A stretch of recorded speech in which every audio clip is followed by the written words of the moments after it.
Hi, hello po. Good morning. Habang nag-aantay, ito tayo, iikot tayo do sa bakoran ko. Tingnan mo. Nakabihis na nga ako, oh. Kasi paalis na ako papuntang Tagbilaran. Paano ba? May inaantay ako. Wala pa, hindi pa dumating. Tapos, yung puno na yan, yun, oh. Yung aeroplano dumaan, Cebu Pacific. Kaya, kita ba? Maingay, eh. Ayan.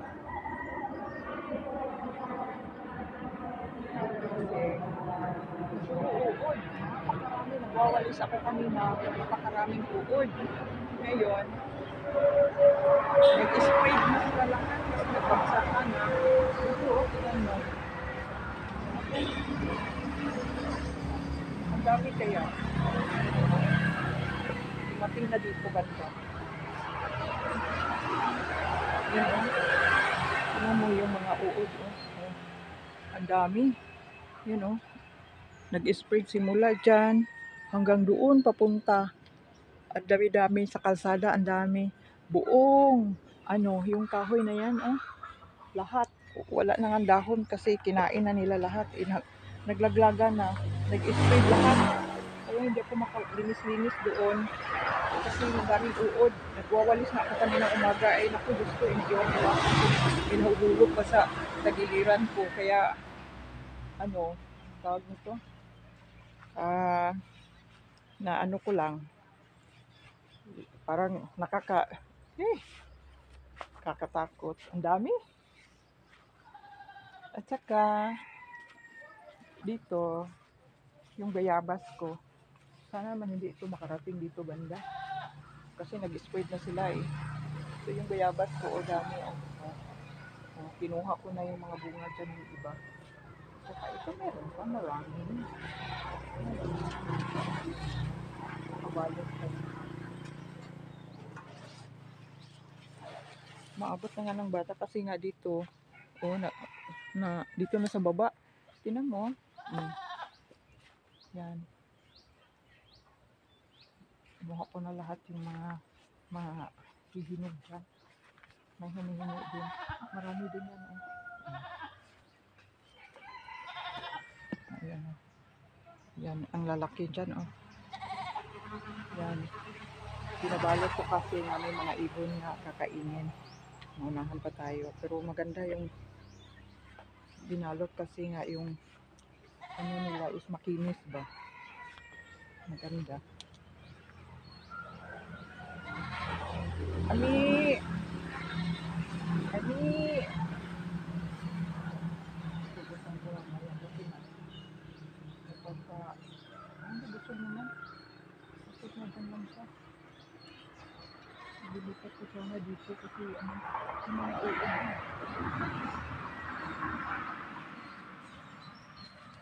So dito na lang ako, ikot-ikot lang muna. Tingnan mo yung mga sinampay ko. Klaro kayo talaga dyan, mga sinampay ko. Kasi dyan, mahinig yan. Yan. Ito ako ikot. Ito nakabihot na ako. Ito na ito nga dito. Pinawisan pa ako. Ito. Ano mo? Yung niyog na yan. Ito.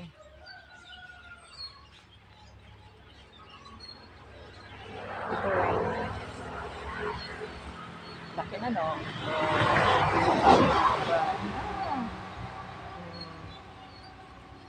Malaki na. Bubunga na ito. Isang taon na to eh. 5 taon daw bubunga na ito. Kasi na, yung dwarf yan, dwarf. Ito rin. Ito. Malaki na. At saka may dalawa pa rin dyan. Nakahingi ako ng dalawa. Sa online yan is 500 plus yan eh. Buo. Ayun, sa braso. 500.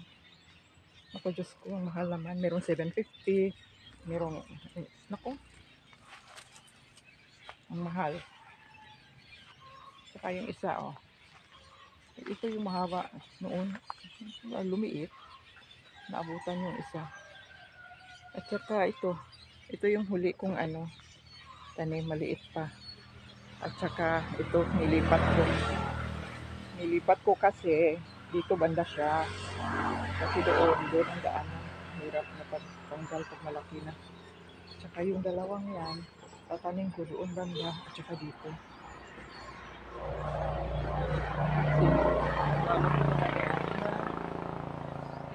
Ito. Pag may pera, atras yan. Tatanggalin kasi bago. Ang ganda lang tingnan sa labas o sa loob. Ganda rin. Kaya lang, lalagyan ka ng finishing. Dapat hindi yung bato talaga na as in. Pinawisan ako. So dito lang muna, ikot na ikot. Hi mga kababayan, dyan sa abroad, kaprobinsya, mga nag-subscribe sa akin, mga subscriber na hindi ko lahat na ma-mention. Pero yung iba naalala ko, si Bike Tayo, Adventure, hindi ko pangalan. Marami pang si Adventure, tapos si Soraya, sino pa bang iba, basta marami sila. Salamat sa inyo, thank you very much. So sa hindi pa nakapag-subscribe, so subscribe na kayo sa channel ko, munting channel sa Gemera Farm, kasi unti-unti ko lang na baka naman yan may mag-sponsor sa akin ng pang ng farm, o di okay na yun, di ba? Kasi nga yun lang nga ang aking na wala pa akong sapat talaga na kasi hindi kaya sa bulsa. Magkano lang sahod ko, minimum 425, hindi na nga ng minimum talaga kasi 460 yata dito sa sa Bohol.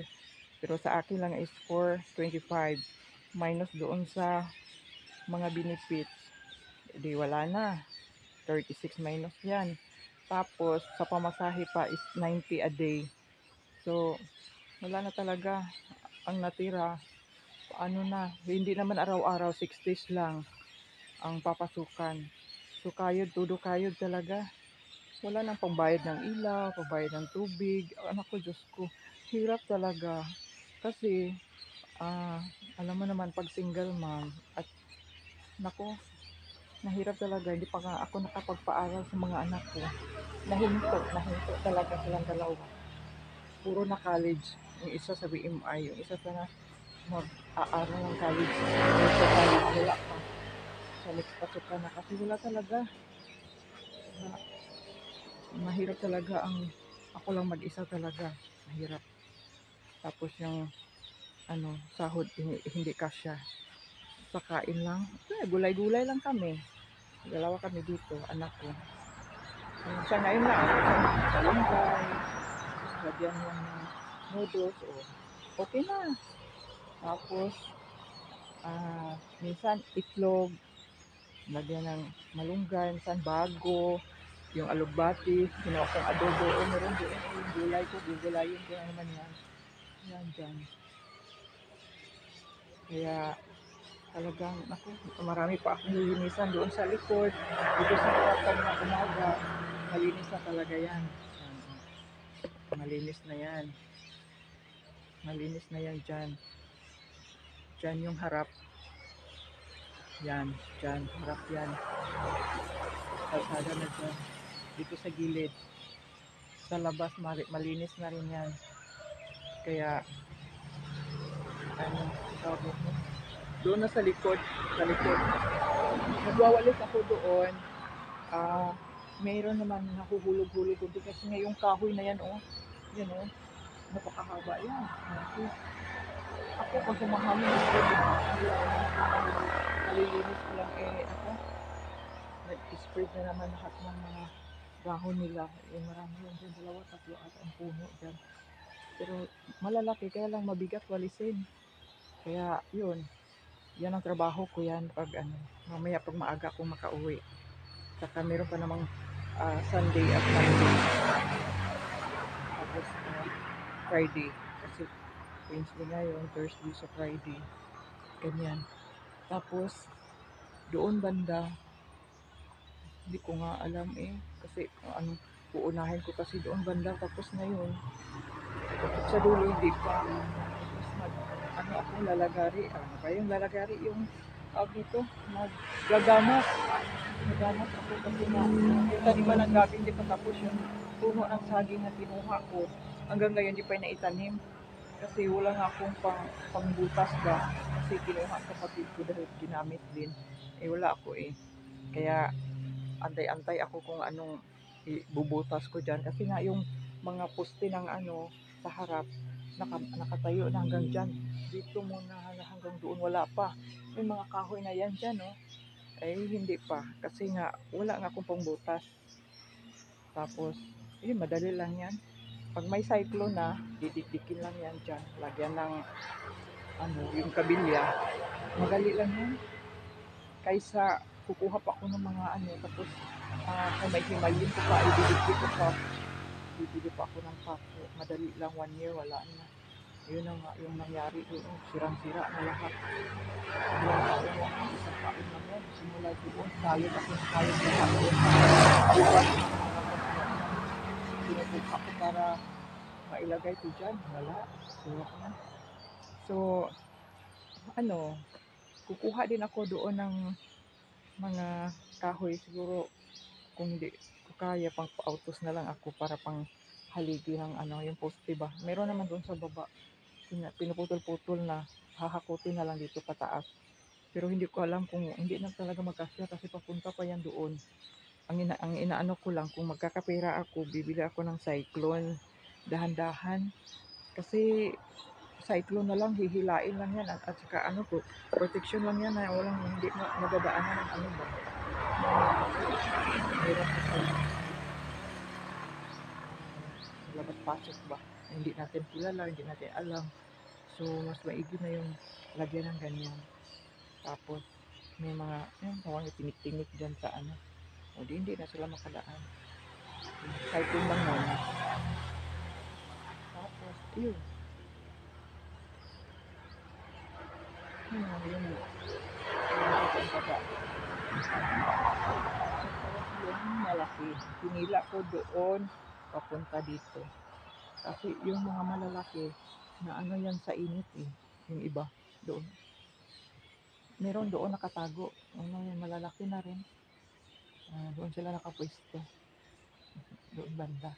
Hindi ko naman ginalaw na doon lang muna para hindi mainitan ba. Kasi dito hindi sila masyado mainit kasi meron namang puno yan. Yan. Ito itong karnaban na yan.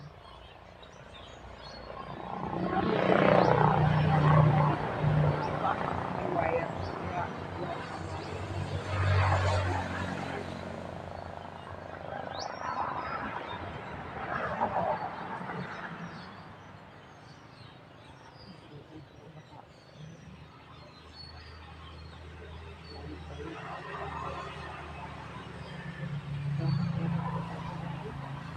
Kaya wala nga palang kabahan-bahan.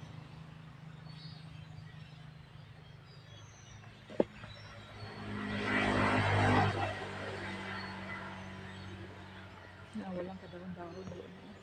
Yung banda, yun. Yun, meron pa. Ayan, wala. Ang laking puno niyan, pero puro uod. Sus, naku Diyos ko, buti nga pinaputol ko dito banda. Diyan, at saka doon, pinapaputol ko kasi nga talagang mukhang hirap. Ang laki ng puno. Yung kasagsagan ng bagyo, ayan. Naputol sila, ibali. Pinapaputol ko yung puno. Ngayon, wala. Okay na, kaya na. Wala na yun. Ano, kasi pag uwi ko ito, ay, naku, ang laki-laki ng mga puno din. Kasi alam yung mga naiwan na. Kahinatnan. So ngayon, ano, dito ko talaga kukunin yan. Ipapalagari ko yan. Dyan, yan. Kasi pag natumba yan, agay doon yan. Kasi hindi naman natuloy nung bagyo. Sana pinapaputol ko na ng ito. Kasi pinaputol ko dito yung pine tree na ang laki-laki na. Ayun, ayun, wala na. Ayan na lang ang naiwan talaga. Yan. Yan, oh. Hindi naman namunga. Ang tagal na. Oh. Hindi naman namunga. Hindi naman namunga yung ano yung lalaki din. Babae o ano. Beach kasi yan eh.